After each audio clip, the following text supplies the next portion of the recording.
Test. Test.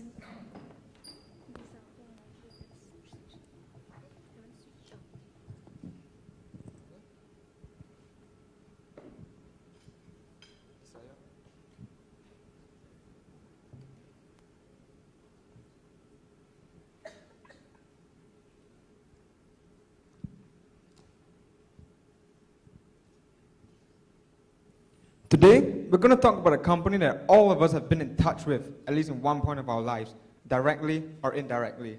Now, it carries a global product that all of us would need, especially when we were young children. Today, we're going to talk about Fonterra. Now, judges, participants, ladies and gentlemen, good morning. My name is Aloysius. And my name is Lisa. And with us today is also our team member, Angela. And we three stand proud today on behalf of Ngee Polytechnic. In this presentation, we'll zoom in into some key factors of Fonterra's supply chain, which includes its operations, transportation, as well as the technological aspect of supply chain. Of course, we also have something in surprise for all of you. With that, let's get into it. Aloysius, could you tell us more about what Fonterra is about?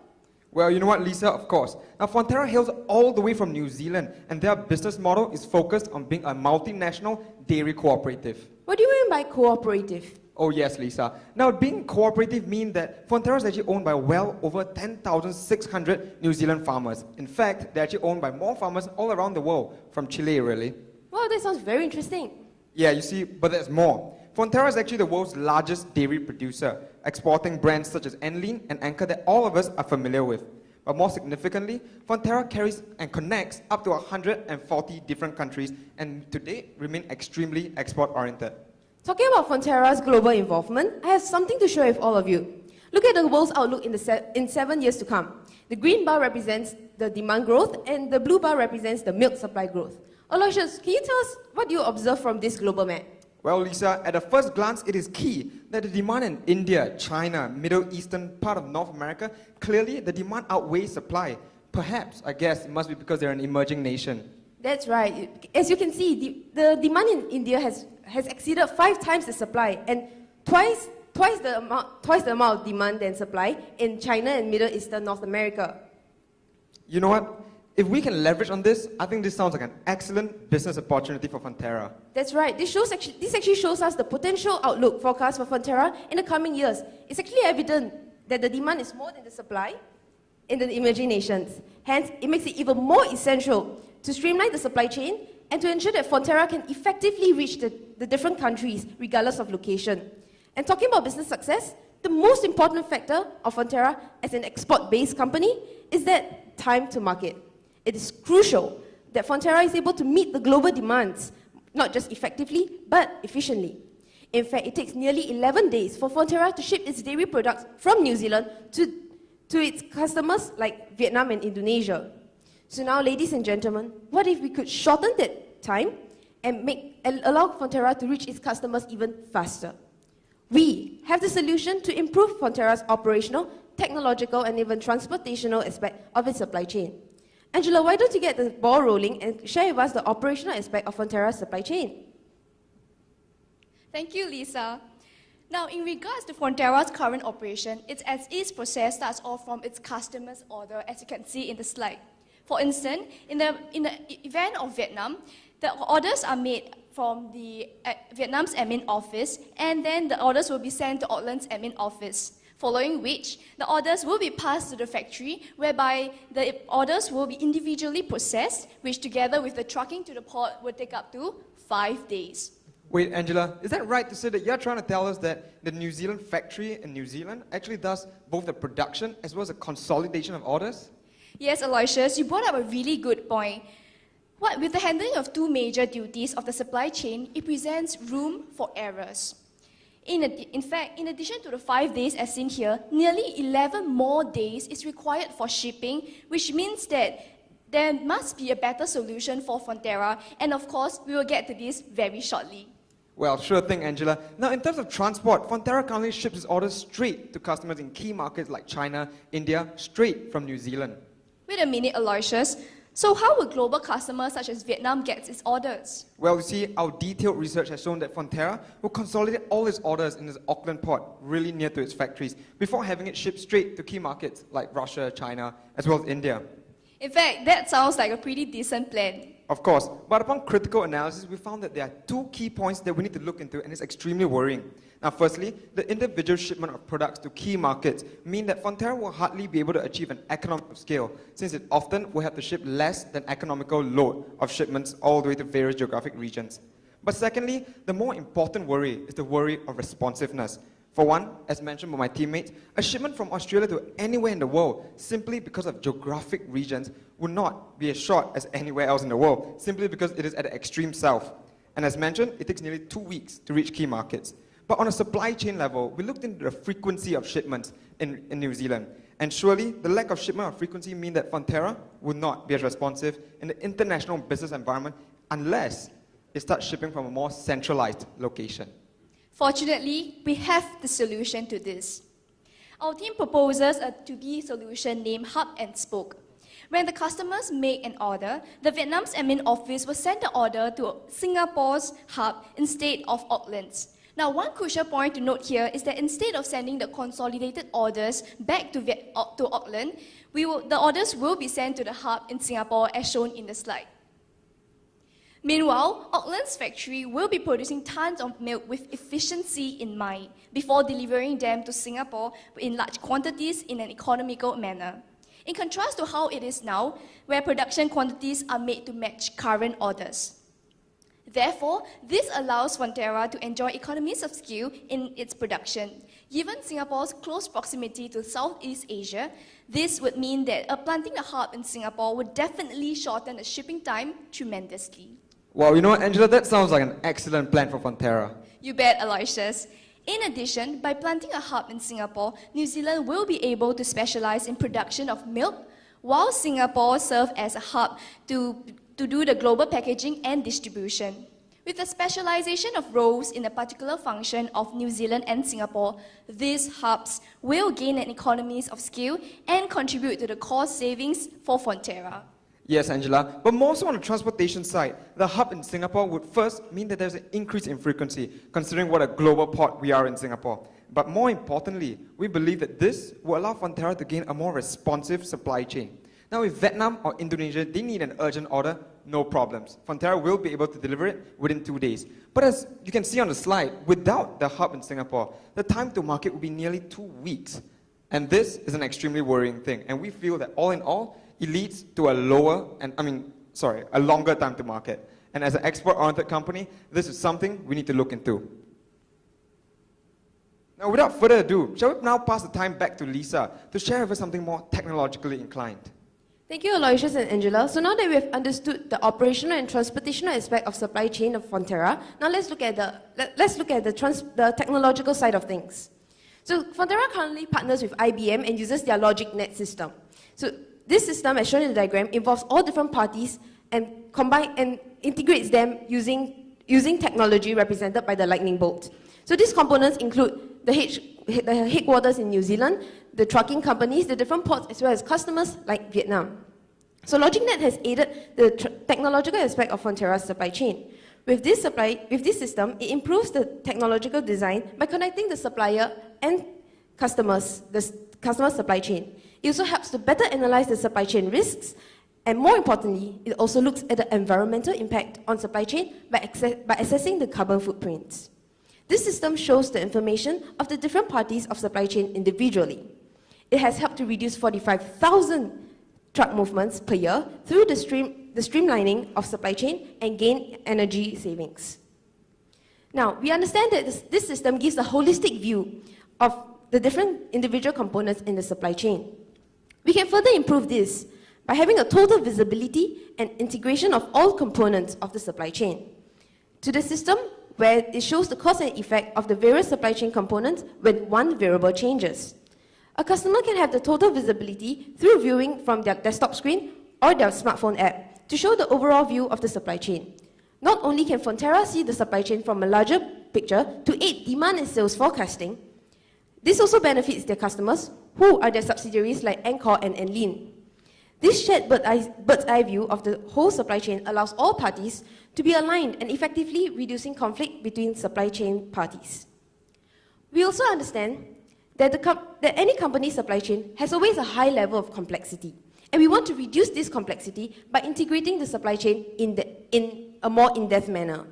This means the supply chain of the customers, trucking companies, and port schedule into the system. This helps to link the different parties of the supply chain. Not only that, the internal organization of Fonterra, the HQ, the subsidiaries, all can be integrated into the system too. For example, the transportation system could include the information relating to shipment like shipping dates, shipping frequencies, countries to ship to, as well as the speed of shipment. So with this, Fonterra is able to better plan and better forecast the shipment and delivery schedules to increase efficiencies. Also, if there is a partial shipment to Vietnam, Fonterra can tap on that and ship their goods to Vietnam too. This helps to increase economies of scale by saving time, reducing cost, and decreasing energy consumption. Thus, the total visibility and integration can be the next aspect Fonterra can look into. All in all, the recommendation for Fonterra supply chain to include a hub and spoke in Singapore and to increase total visibility and integration in the supply chain will help them tremendously. With the hub and spoke, New Zealand will be able to focus and specialize in the production of dairy. To date, 89% of the world uses Fonterra. Therefore, Fonterra should produce in the most economically efficient manner. Next, the hub in Singapore will then specialize in the administration, packing, and operation aspects. Hence, Auckland will ship the forecasted demand out to Singapore, and Singapore will pack and ship the forecasted demand out to the various countries. This allows Singapore to take advantage of their strategic position in the world with large imports and exports exceeding 3 times its GDP. Next, as you can see here, the total visibility and integration helps party in the supply chain to have a better view and a better planning for its transportation. This helps to save time and definitely cost. In addition, with more transportational planning, this allows Fonterra to reduce the carbon footprint, and this is in line with the need to be environmentally friendly. Now, I'm sure all of you here today have heard about Fonterra's botulism case appearing on the news lately. Now, if we were to use this case as an application on the news lately, we will be able to Fonterra would be able to better respond to its reverse logistic needs. Instead of having its product shipped all the way back to New Zealand, Singapore will be the hub. Singapore will be the hub to look into this issue and gets Fonterra high quality and high assurance milk powder back into the affected markets. We are certain that these strategies here will allow Fonterra to be more responsive in such global events in the future. Now, remember at the beginning of the presentation, we mentioned about this little surprise that we have for all of you here. Aloysius, would you share with all of us here what exactly is this little surprise? Sure, Angela, I'll be more than pleased. Now, ladies and gentlemen, as a team, we understand that the key to remain competitive as well as relevant in the ever-changing industry is to compete in terms of innovating for tomorrow. Now, have any of you ever experienced expiring food?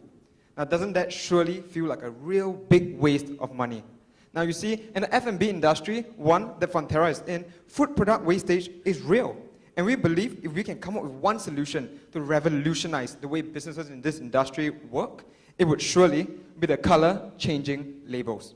Now, what these are production labels that will actually change visually. Now, 2 months from expiry, perhaps a cool green, a really fresh green can appear on the product. 1 month, and perhaps an orange, just try to get a bit of notice. 2 weeks, we need a bright red to make sure that everyone notices that this thing is going to expire. And we believe that this offers instant product recognition in terms of potential losses to companies, in terms of product wastage and expiry.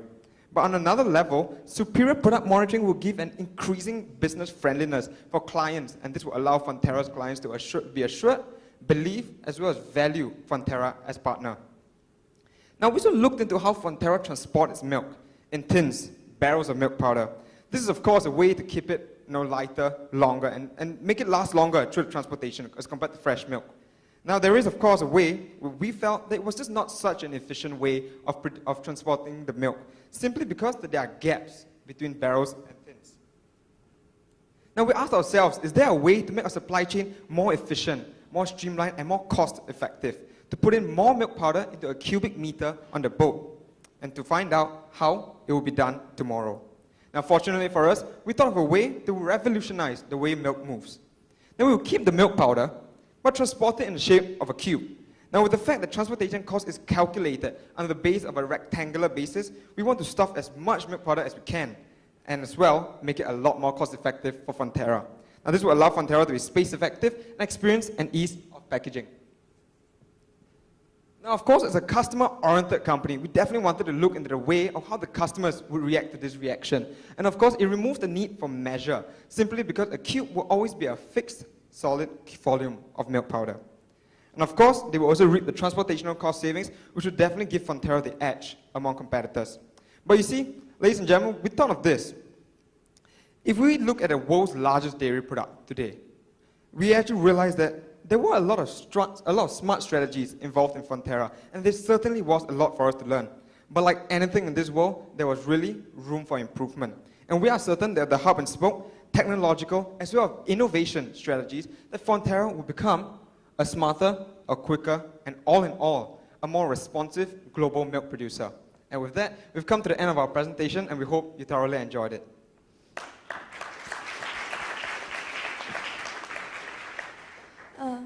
Thank you, Team Geek. Now we'll have our question and answer session by our judges. Any questions?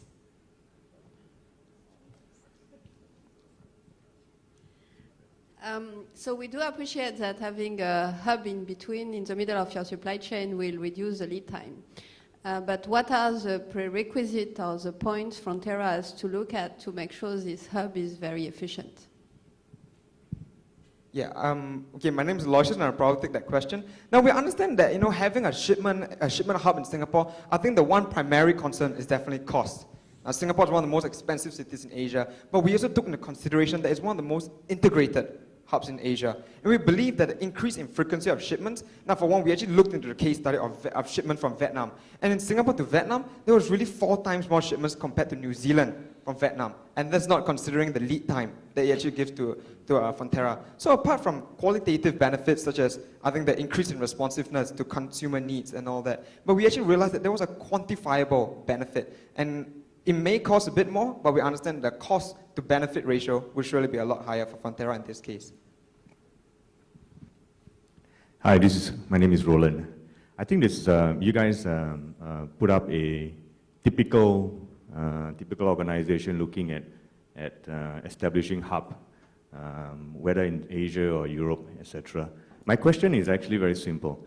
The first few slides you showed China, India being one of the fastest growing market for 2020, right? My next question is, why then you choose, why is it that you selected Singapore? Because I don't see in any of your presentation, you show why Singapore was a call-out. If China and India is our tomorrow's market, why do you want to put your hub in Singapore, as an example, number one? Number two is, you haven't shown the benefits of establishing a hub, because you have to show what the carrying cost of the inventory would be at the end of the day as a total supply chain. And by establishing a hub, all right, where are the gains? Are you gaining from freight cost saving? Are you gaining from a more consolidated inventory? All right, or are you gaining a faster responsive time, etc.? You got to be able to show that with the establishment of a hub, all right, you will gain a certain level of benefit that outweighs your cost. So I think there are a couple of questions you may need to address here.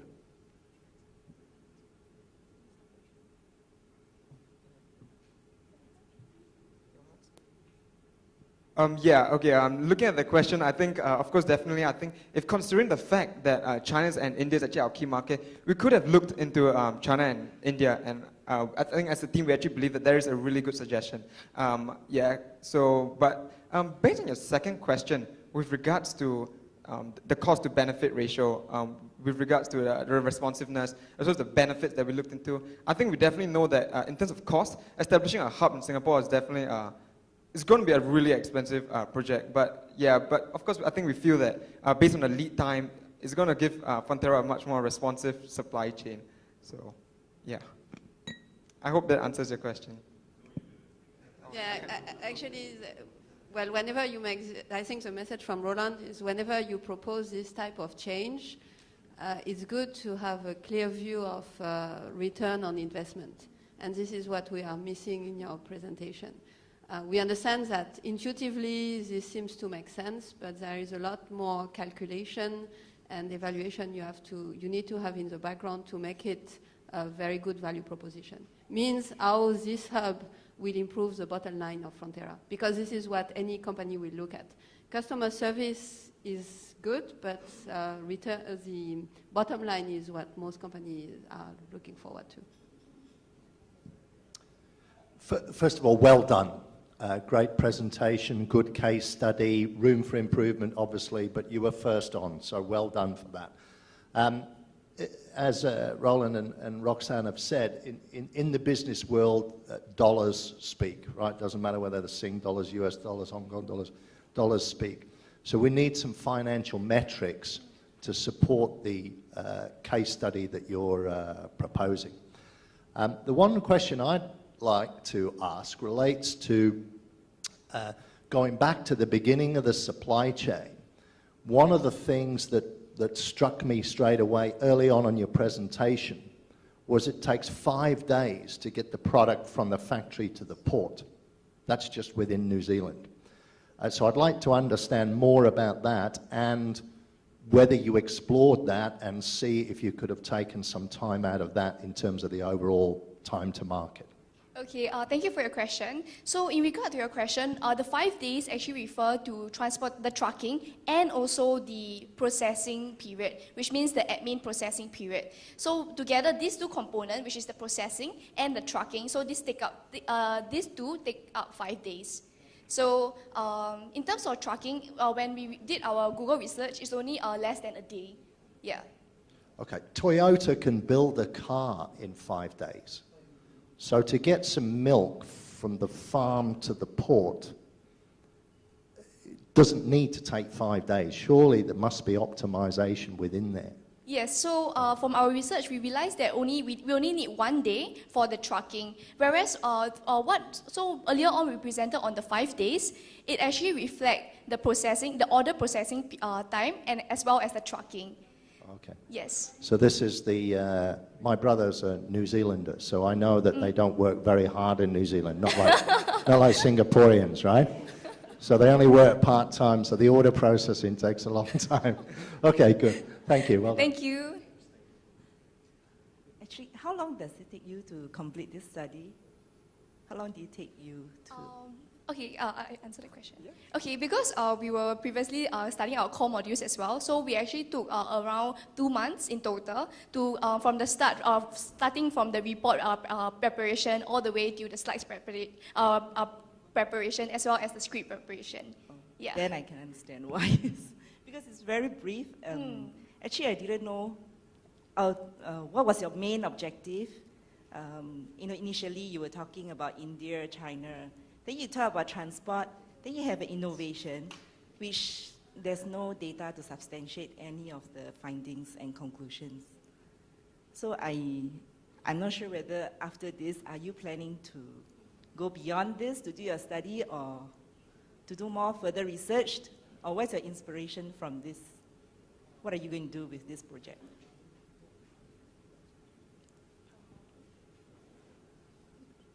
Are you going to do further research or that's it, your project closed? Yeah, we actually, for this case study for Frontera, we actually kind of directed this whole thing for this competition.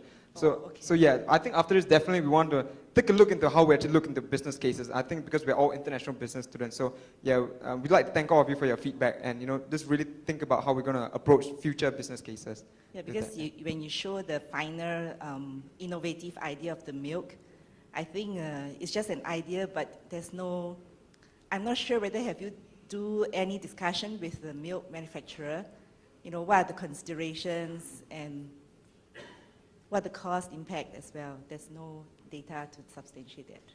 Yeah, we actually really understand that, and actually, truth to be told, we actually did not manage to contact the milk distributors as well as the manufacturer to get a more insight about that. Yeah, we kind of just thought about, what would be a really interesting idea. Okay, thanks very much. Well done. Thank you.